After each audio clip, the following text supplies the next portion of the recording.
Hi guys, welcome back to the channel. I'm Office Bloke Daz. Office Bloke Aidan. We're Office Bloke Daz Sports Edition. If sport's for you, don't forget to like and subscribe, please. Helps us grow, pump out some content. Yep. Yeah. Here's something that's new to me. Professional athletes that were murdered. I couldn't tell you one. I can't think of anyone that springs to mind. The only one that was rumours about was Arturo Gatti and his wife, but I think she got acquitted. I think she was found not guilty. I'm just trying to think of the story, but I think he fell down the stairs or something like that. Oh, right. And then he died. But I'm not sure if he fell or not. No, I'm quite intrigued to see who these are going to be. I have a feeling I might not know a lot of them. Yeah, same. It might be older as well, yeah, because it would have been more news. But let's get into it anyway. 20 professional athletes that were murdered.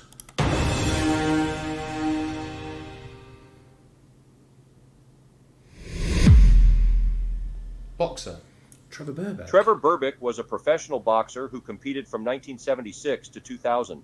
He won the WBC heavyweight title in 1986 by defeating Pinklon Thomas, then lost it in his first defense that same year to Mike Tyson. Berbick was the last boxer to fight Muhammad Ali, defeating him in 1981 by unanimous decision. On the 28th of October 2006, Berbick was murdered at a church in Norwich, Jamaica, by two assailants wielding a steel pipe. He sustained repeated blows to the head and died at the scene. Police arrested two men, one of whom was Berbick's 20-year-old nephew, Harold Berbick. Apparently, they were involved in a land dispute. Both men were charged with his murder and sentenced to life in prison. His own nephew? Wow. I kind of vaguely remember that. When was it? 2000? 2006. 2006. Vaguely remember it, but when something doesn't register with you, stick with you. I remember him fighting Mike Tyson. I remember sleeping on my brother's couch, waking up when I was younger, as a kid. Yeah. Well, NFL player, right? I'm not sure who he is. No. Will Smith, a talented athlete, made his mark. Used to be an actor, didn't he? In the National Football League, NFL, as an American football defensive end. Hailing from Ohio State University, the New Orleans Saints selected Smith in the first round during the 2004 NFL Draft. Smith played his entire career with the Saints until his retirement in 2015. On April 9, 2016, the former New Orleans Saints defensive end, Will Smith, tragically lost his life in a road rage shooting incident. This devastating event occurred after a traffic collision in New Orleans. Adding to the tragedy, Will Smith's wife was also wounded in the shooting. The perpetrator of this senseless act, Cardell Hayes, was later convicted of manslaughter and attempted manslaughter. As a result of his actions, Hayes received a sentence of 25 years in prison. Steve McNair? Wow. I must admit, I'm sure Steve McNair was wanted a quarterback for I'm not sure. Tennessee, maybe? I'm not sure. Tennessee Titans? If it's, I might be wrong here. We'll find Steve out McNair, soon, known as Air McNair, was a highly accomplished professional football player, primarily recognized for his exceptional skills as a quarterback in the National Football League, NFL.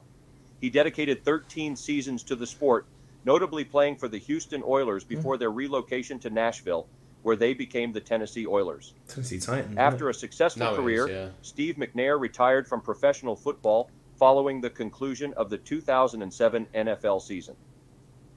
On July 4, 2009, the world was shocked by the tragic and untimely death of Steve McNair. At the young age of 36, his life was cut short in a devastating incident that left many grieving. It is a heartbreaking story that unfolded when his girlfriend, Saleh Kazemi, discovered his infidelity and took drastic measures.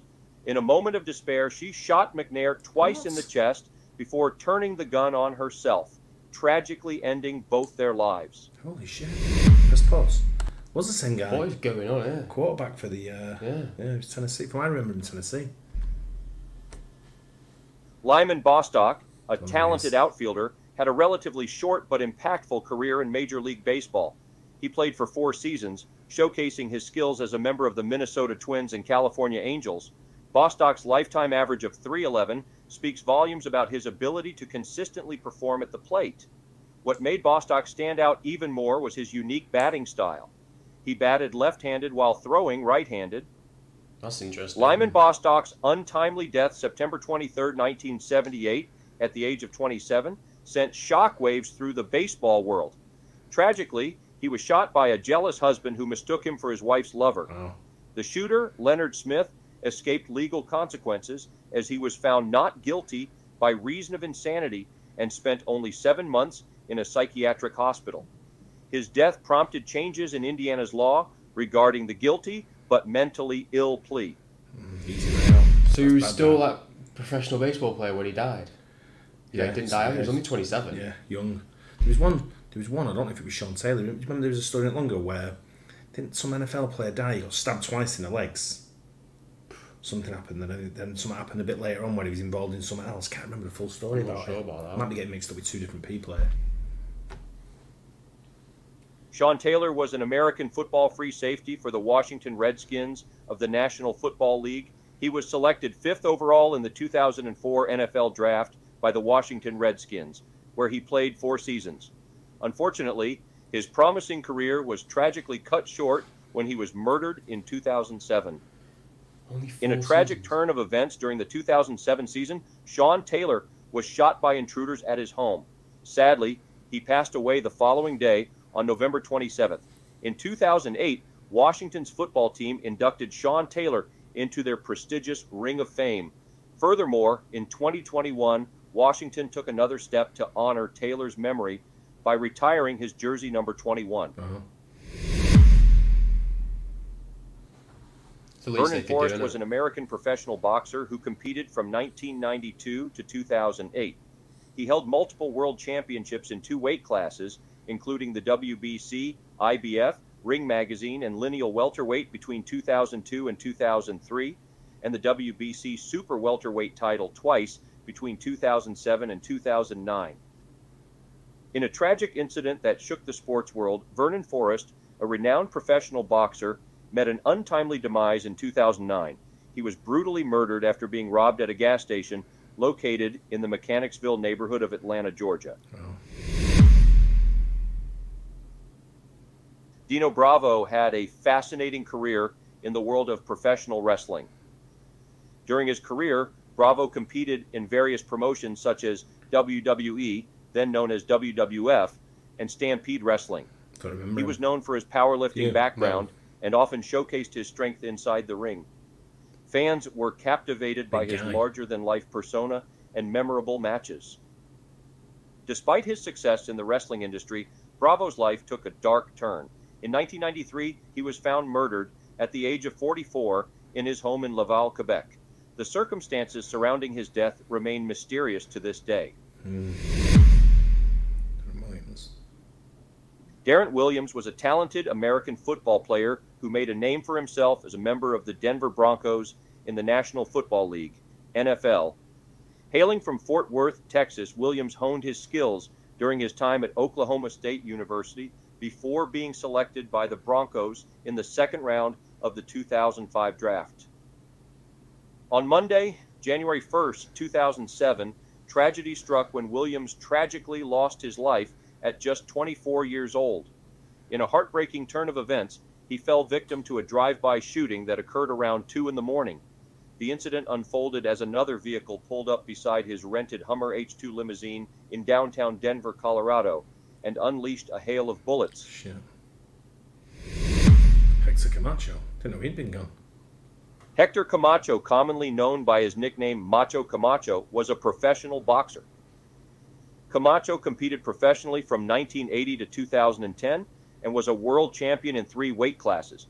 He held the WBC Super Featherweight title from 1983 to 1984, the WBC Lightweight title from 1985 to 1987, and the WBO Junior Welterweight title twice between 1989 and 1992. On November 20th, 2012, around 7 p.m., 50-year-old Camacho was shot once in the jaw while sitting in a car on Puerto Rico Highway 167 in Bayamon.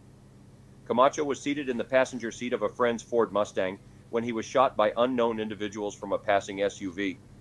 The driver of the car, Adrian Mojica Moreno, Camacho's childhood friend, also died in the attack. Camacho would die later that night in the hospital. No one was ever arrested. Didn't know that. But how could people just like drive by a random car and just shoot at the car like that? You don't know what's been going on prior, you know, and what arguments and what beefs people have had. I mean, if no one's been arrested, that could just been a random, random thing. But you get some nutters in the world, isn't there? That's the problem.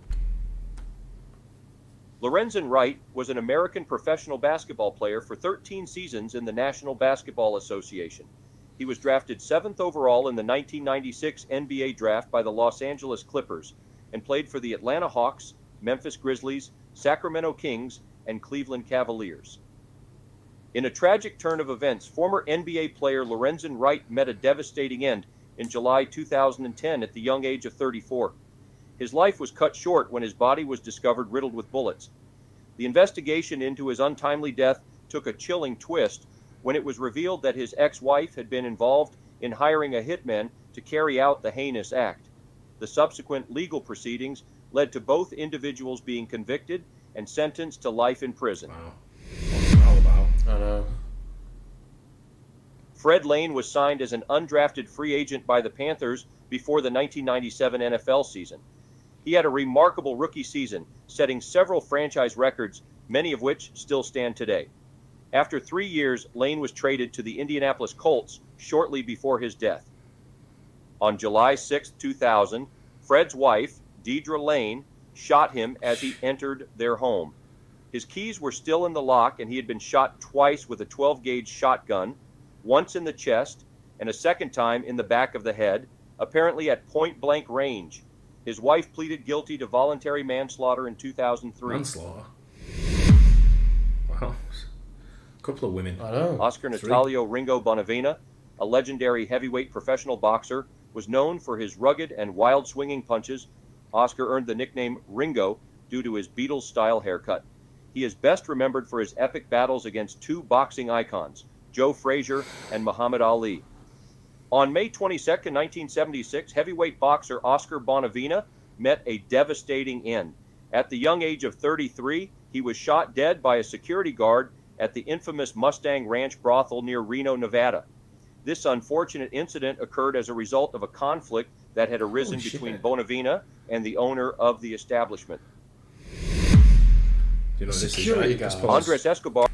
No, this is right. Yeah, when he messed up in the World Cup. Yeah. A talented Colombian soccer player, had a promising career that unfortunately met a tragic end. He represented the Colombia national team in the 1994 FIFA World Cup. However, his name became synonymous with one fateful moment. During a match against the United States, Escobar scored a goal on his own team that ultimately contributed to Colombia's elimination from the tournament, and his murder is believed to be a direct result of this goal. 10 days after that fateful game, on the early morning of July 2, 1994, Andres Escobar was confronted by a group of men outside a club in his hometown, Medellin, the second largest city in Colombia. The men taunted Escobar for scoring on his own team. Then one of the men shot Escobar 6 times. A man was arrested the next day and charged for the murder. Incredible. Don't know Peter this guy. Savage was a prominent figure in alpine ski racing and was a member of the U.S. ski team on the World Cup circuit in the late 1960s. He was part of the 1968 Winter Olympics and truly made a name for himself as he claimed back-to-back titles as the pro ski racing champion in both 1971 and 1972.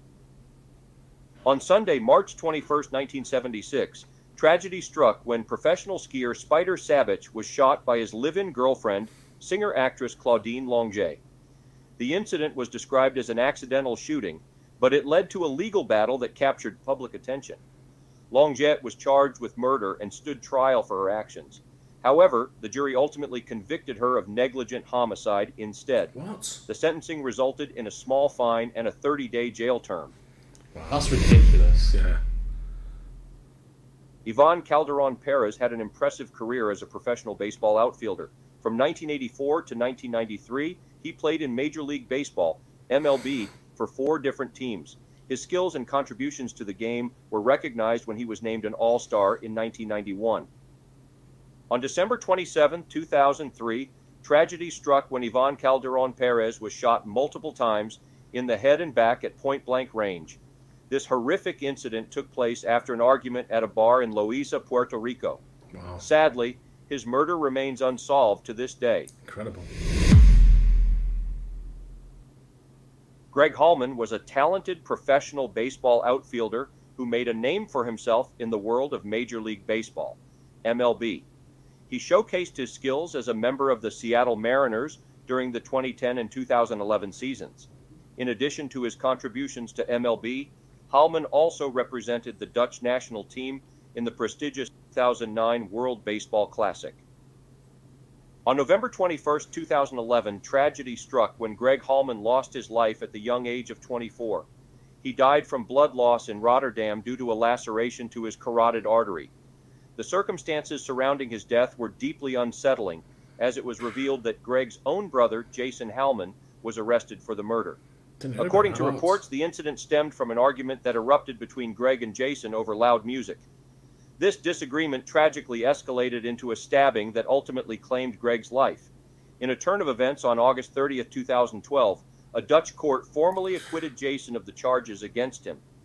The grounds for this acquittal were based on temporary insanity. Bonkers, right? I know.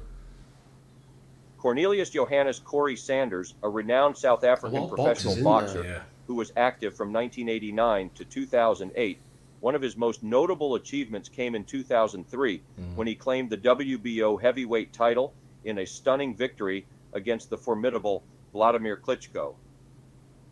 In a tragic turn of events, Corey Sanders lost his life on the 23rd of September 2012. He was fatally shot during a robbery at a restaurant while bravely shielding his 15-year-old daughter, who thankfully escaped unharmed. Didn't say that was it in South Africa? Brian Spencer was selected by the Toronto Maple Leafs in the 5th round of the 1969 NHL entry draft, 55th overall. He began his professional career with Toronto and later joined the New York Islanders before ultimately being acquired by the Buffalo Sabres. On June 3, 1988, tragedy struck when Brian Spencer lost his life in a fatal shooting. The incident occurred in Riviera Beach, Florida, during a robbery that took a devastating turn following a drug deal gone wrong. It's always around the same. Just pause a sec. It's always around the same sort of thing, though, isn't it? It's like has every single one been a shooting? There was a stabbing on the guy, the Dutch guy, Greg Hallman. Yeah. But when you look at it, it's upset wives, Yeah. so far, upset partners. Obviously, the guy whose brother over these bar fights and shootings. So it's alcohol, drugs, drive-by. Yeah, it's bad. John McLean had an impressive career as a professional baseball catcher from 1901 to 1915. Throughout his years in Major League Baseball, he played with 5 different teams. McLean started his career with the Boston Americans, now known as the Boston Red Sox, and his final professional game was played with the New York Giants on June 6, 1915, marking the end of an era for this talented catcher. On March 24, 1921, tragedy struck in Boston when McLean, after a night of unruly behavior, was shot by the manager of a saloon. The events leading up to this unfortunate incident began when So I thought that was going to be like the manager of the team then. That's what I thought. Manager of a saloon. The events leading up to this unfortunate incident began when McLean chased a bartender out of the establishment. Later that night, upon his return to the saloon, McLean took offense when the manager refused to provide him with a cigarette. According to reports, it was alleged that McLean attempted to crawl over the bar with the help of his friend Jack McCarthy. In response to this perceived threat, the manager fired a gunshot. Tragically, McLean did not survive and was pronounced dead upon arrival at the hospital. McCarthy also suffered injuries and was hospitalized with a gunshot wound to his stomach. The bartender James J. Connor was arrested for murder. He was later sentenced to just 1 year in prison for shooting McLean. 1 year? Well, that could have been a case of self-defence. Yeah. So if he's trying to climb over the bar, he's already chased someone out the bar, one of the bartenders who works there.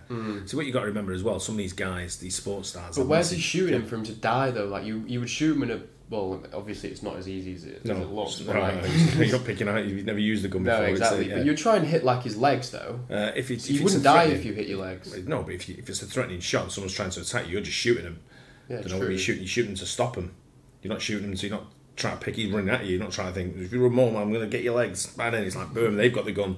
You pull a gun and you shoot it. But it's, a lot of these like sports people have massive egos, don't they? We've seen them in sort of places and you think, who do you think you are? People will take offence to that sometimes and they'll be look at this guy. Can also be jealousy. Can also be jealousy. A lot of jealousy as well, yeah, you're right.